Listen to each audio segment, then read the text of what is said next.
Before we start this video, I have to admit, this is the third time that I'm recording this video and editing it. Every time I was putting it together, I found that there was something that was missing that I needed to include, and then I didn't like the structure or flow of the video. One of the most common, I've learned that completing ultra marathons really are, but I feel like we're in a good place now, and I'm ready to present to you how to train for a Spartan Ultra Marathon.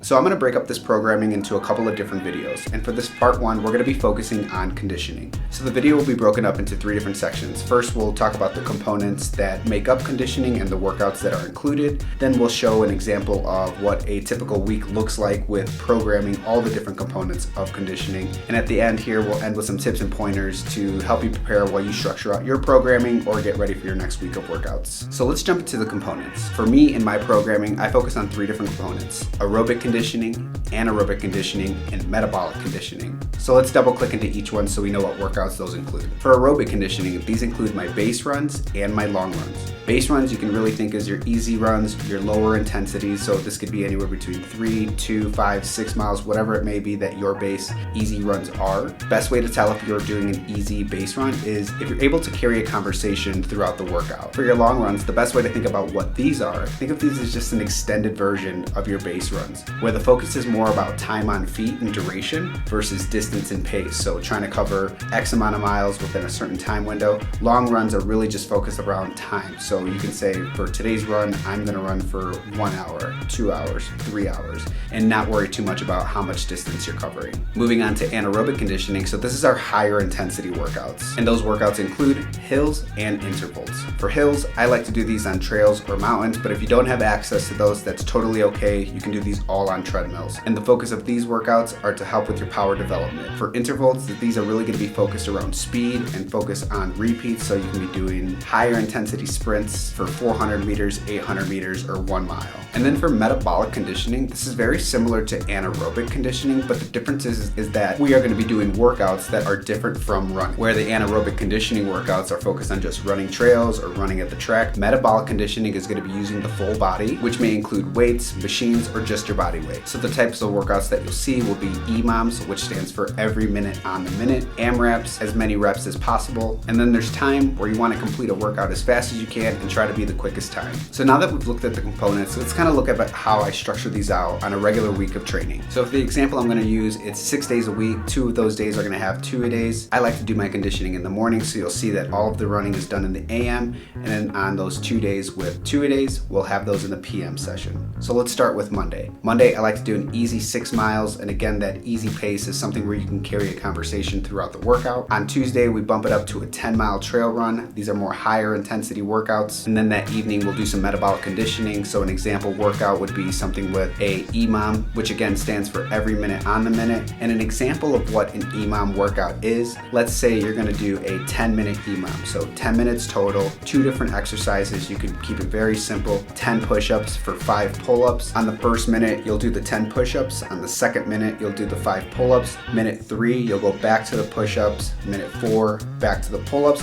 And you just repeat that same cycle for the 10 minutes. So in total, you'll have 50 push-ups and 25 pull-ups. And that would be an example of what a 10-minute Imam workout is. And then moving on to the Amrap, again, this is as many reps as possible. Let's continue with that theme of 10 minutes here like we did with the Imam. So we're gonna do a 10-minute Amrap, and the 3 exercises we're gonna focus on are 20 squats, 10 push-ups, 5 pull-ups. And again, our time window is 10 minutes, so we wanna do those 3 exercises in a row and repeat that cycle over and over and see how many we can complete within that 10-minute window. Because AMRAPs are higher intensity workouts, I do like to keep these a lot shorter, especially with them being coupled with a high intensity AM session. But one thing to note is that I do like to have my 2 hard workouts in the same day, because I want to have my hard days be hard and then my easy days be easy. And that's a good segue into Wednesday, where we'll go back to the 6 miles, base running, being able to carry a conversation, and having Wednesday be an easy day. And then we'll get ready to ramp it back up for Thursday, 10-mile interval workout. workout. And an example workout of what that could look like, you could do a 2-mile warm-up followed by 6 repeats of half a mile slow,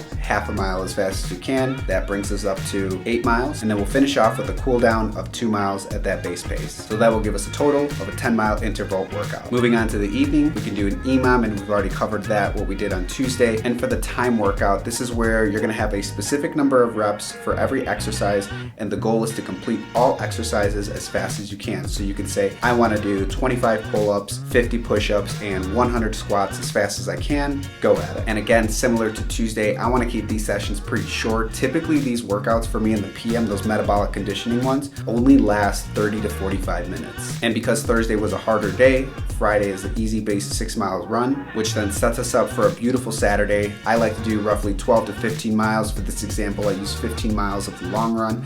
And again, for long runs, this is essentially just an extended version of our base run. And then for Sunday, I like to use Sunday as a rest day. Typically, I'll just do some yoga or mobility work. And that's an example of what a typical training week looks like for me as I prepare for Spartan Ultra races. Please keep in mind that I've been focused on building my running volume for almost 2 years now, where my focus was just on that base running. So let's talk about some pointers and tips that you can take from here. When it comes to the total volume of working out throughout a week, whether it's the AM conditioning or the metabolic conditioning, one of the things I always like to keep in mind is that when it comes to balancing out my low intensity versus high intensity, I want my low intensity volume to be 70 to 80% of my total volume of the week.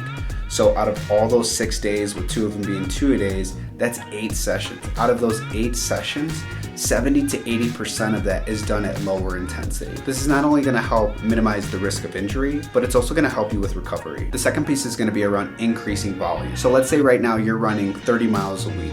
If you're looking to increase volume, I always recommend to not increase more than 10% from your previous week. So if you're at that 30 miles one week, if you're gonna increase to the next, don't go past 33. This is a really nice conservative way to ensure that as you increase volume, you're doing it in a safe and structured manner that will give you long-term success. And the final point, which is one that I wish I did more when I started, which is recovery weeks. So every 4 to 6 weeks, I like to drop my volume by 50%. So for the example I just used, that was 53 miles total.